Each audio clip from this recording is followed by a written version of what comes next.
아주 어렵게 세상을 향해서 폭로를 했습니다. 8년 전에 성추행을 당했다라는 사실을 만천하에 공개를 했고요. 파장은 엄청납니다.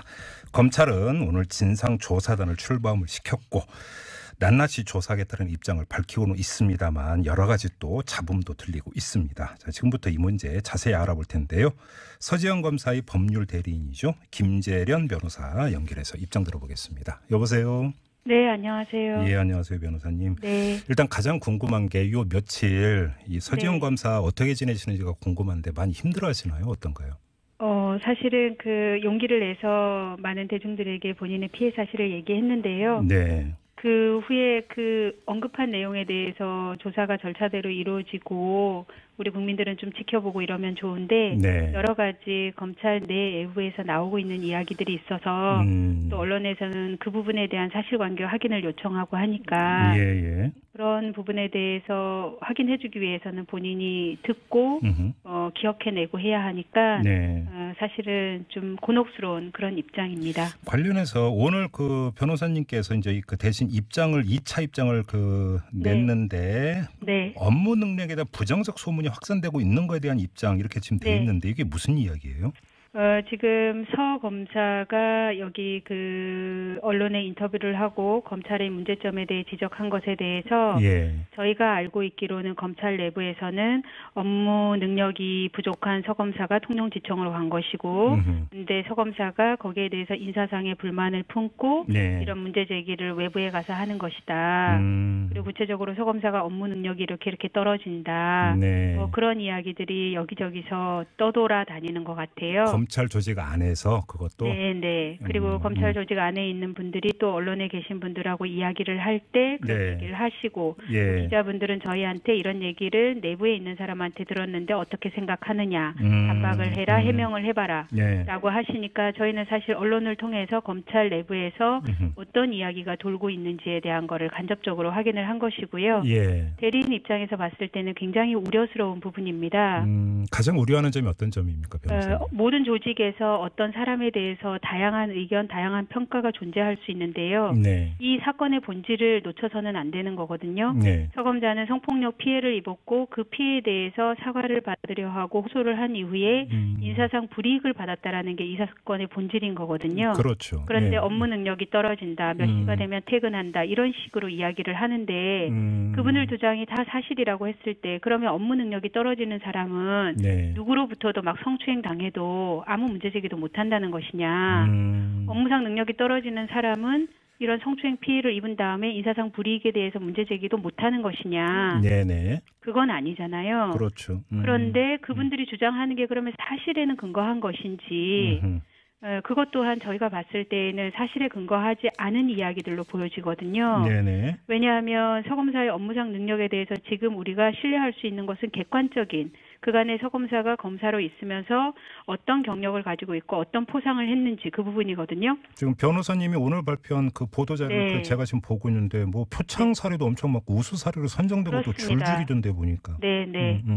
그래서 이것이 조직 내에서 피해자가 성폭력에 대한 문제 제기를 했을 때 네. 검찰뿐만 아니라 다른 조직에서도 전형적으로 이런 공격하는 패턴이거든요. 네네. 이게 사실은 피해자에게 엄청난 2차 피해가 되는 것이고 그런 공격들에 대해서 피해자가 흔들리게 되면 네. 결국 앞으로 내가 조직 내에서 어떤 피해를 입었을 때 문제 제기하게 되면 나만 만신창이 되는구나. 변호사님 그러면 검찰 조직 안에서의 이런 공격이 조직적으로 이루어지고 있다고 생각하세요? 글쎄요. 저는 그거는 모르겠고요. 네. 검찰에 굉장히 훌륭한 분들 그리고 그 성실하게 근무하시는 분들이 많은 걸로 저희는 실제 알고 있거든요. 예예. 그래서 조직적으로 이랬다라고 보지는 않지만 속담에 발 없는 말이 천리를 간다고 하거든요. 네네. 이런 사실에 근거하지 않은 소문이 돌게 되면 그 확산 속도는 굉장합니다. 그렇죠. 그러면 피해자가 그걸 일일이 대응하지 않은 상태에서 아 그럴 수도 있겠구나 라고 사람들이 생각하고 생각하고요. 예. 그게 결국은 피해자를 사실상 발가벗기는 거하고 마찬가지입니다. 그래서 저희는 그런 분위기로 가서는 안 되기 때문에 네네. 2차 보도 자료를 낸 것입니다. 알겠습니다. 자, 그리고 또 하나 이제 그 어느 정도는 좀 정리가 약간은 좀 된 것 같은데 박상기 법무부 장관에게 지난해에 호소를 했는데 사실은 아무 조치가 없었다라고는 애초에 이제 그 문제 제기가 있었고 네. 이메일까지 보냈다고 했는데 박상기 법무장관은 처음에는 이메일 받은 적이 없다고 부인을 했다가 네. 2시간 만인가 이제 그러니까 받은 적은 있다고 이제 정정을 했습니다. 네. 근데 문제는 그 다음에 그러면 구체적으로 무엇을 했는가 아직 이건 안 밝혀진 거죠? 네.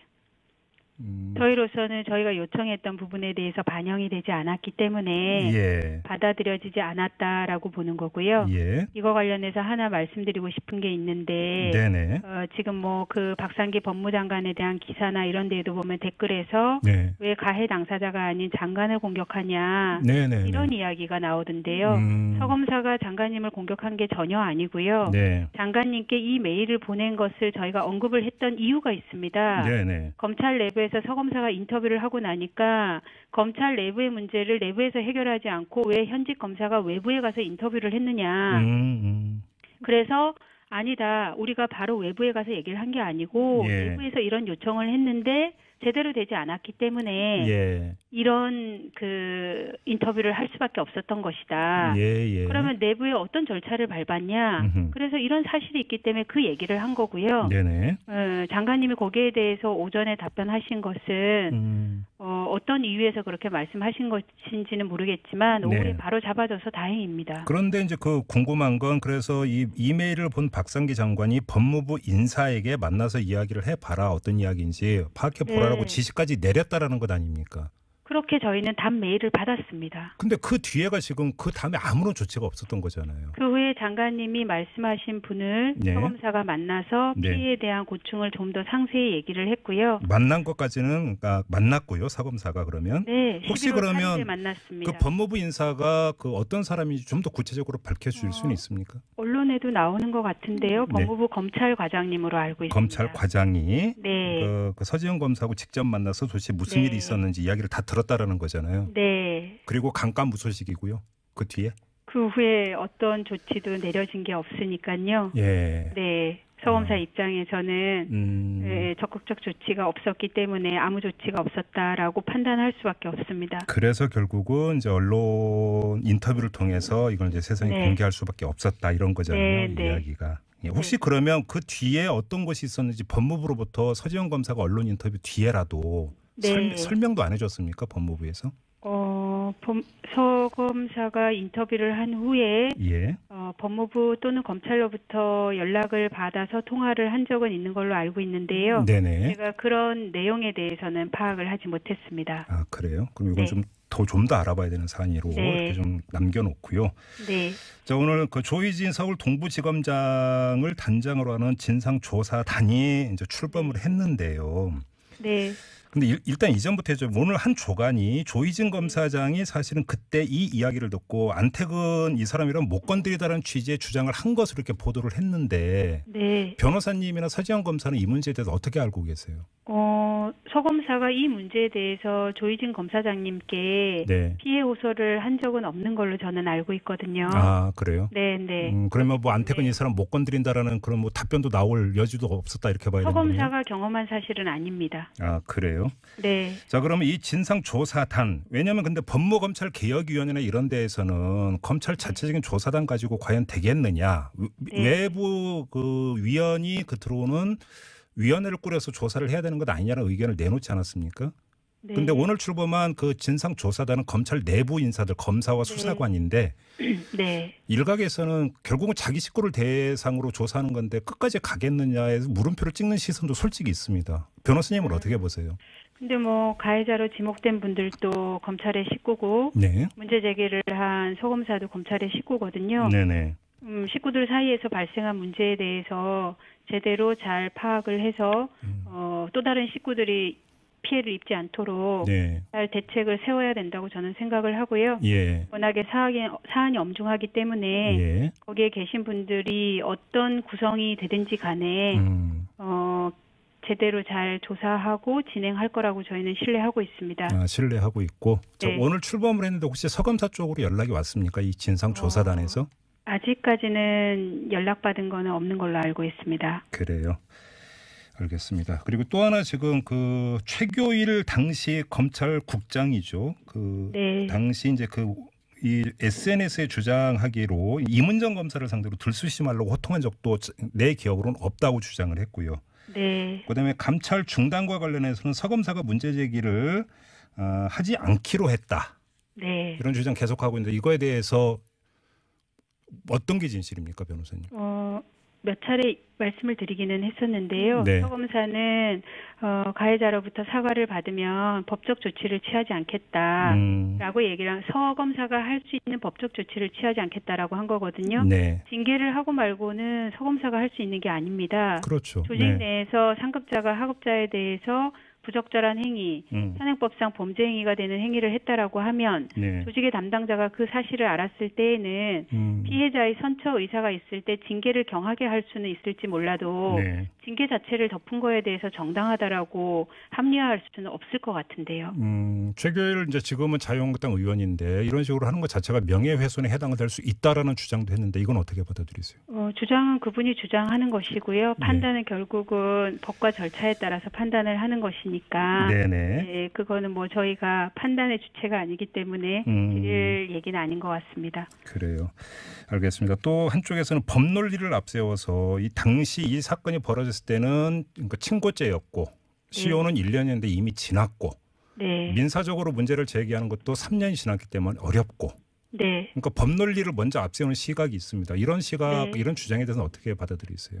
현실 법상으로는 그렇고요. 네. 서 검사가 이것을 세상에 알리고 문제 제기를 한 이유는 가해 당사자를 처벌하기 위한 목적이 아닙니다. 네. 이런 일이 반복돼서는 안 되고 예. 그리고 조직 내에서 이런 문제가 또 발생하지 않도록 하기 위해서는 뭐가 제도적으로 보완이 돼야 하는지 거기에 대한 공감대를 끌어내기 위해서 문제 제기를 한 것이기 때문에요. 예예. 본인이 뭐 법적으로 뭔가를 조치를 할 계획을 갖고 있지 않는데 법리적으로 되니 많이 하는 얘기를 하는 거는 네네. 뭐 의미 없죠. 그렇죠. 어제 이제 그 1차 발표한 입장에 따르면 그날 장례식장에서 무슨 일이 있었는지가 중요한 게 아니고 네. 그러니까 정리를 하자면 구조적인 문제가 무엇인지 그래서 개선책을 어떻게 찾아야 되는지 이게 본질이라고 맞습니다. 서지현 검사께서는 이제 강조를 하셨는데요. 네. 자, 그럼 변호사님 개인의 의견이어도 좋고 서 검사하고 이야기를 네. 나눈 결과에도 좋은데 네. 손을 댄다면 어디서부터 손을 대야 된다고 생각하세요? 인식이 일단 바뀌어야 될 것 같습니다. 그래요? 우리 모두의 인식이 바뀌어야 되는데요. 네네. 조직 내에서 이런 성폭력에 대해서 문제 제기를 피해자가 했을 때 피해자 목소리에 귀를 기울이고 네네.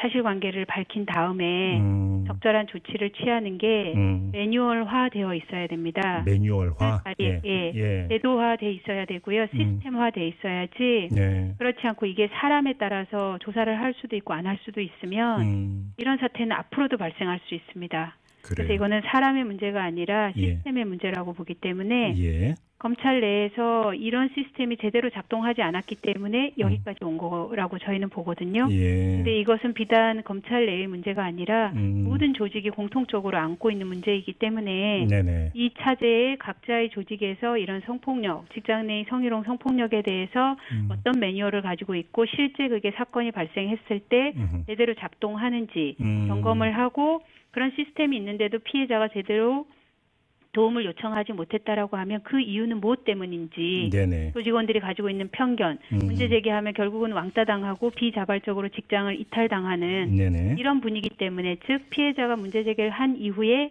안전을 담보받지 못하기 때문에 문제 제기를 못하는 게 있거든요. 그래서 그거는 우리 인식이 바뀌어야 되기 때문에 모두가 경각심을 가져야 됩니다. 알겠습니다. 마지막으로 앞서서 이제 그 변호사님께서 검찰 조직 안에서 서지현 검사의 업무 능력 이런 걸 문제 삼는 뭐 이야기들이 나오고 있다고 전해 주시니까 더 걱정이 되는데 이런 비슷한 사건 이제 민간 쪽에서 보면은 오히려 피해자가 그 회사나 이런 곳을 떠나는 경우가 다반사잖아요. 많이 있습니다. 오히려 이제 못 견디고 결국은 서지현 검사님은 좀 꿋꿋하게 버티고 계속 검사 역할 하시는 거죠 앞으로도? 지금 서지현 검사가 해야 할 일은 이 문제 제기한 것에 대해서 제대로 문제점이 밝혀지고 대안이 나오도록 하는 네네. 거기에 집중해야 하기 때문에요. 네네. 본인이 앞으로 뭘 어떻게 하겠다라거나 이런 부분은 그런 게 마무리되고 나서 네. 생각을 해도 늦지 않을 것 같습니다. 알겠습니다. 자, 변호사님 말씀 여기까지 들을게요. 고맙습니다. 감사합니다. 네, 지금까지 서지영 검사의 법률 대리인 김재련 변호사.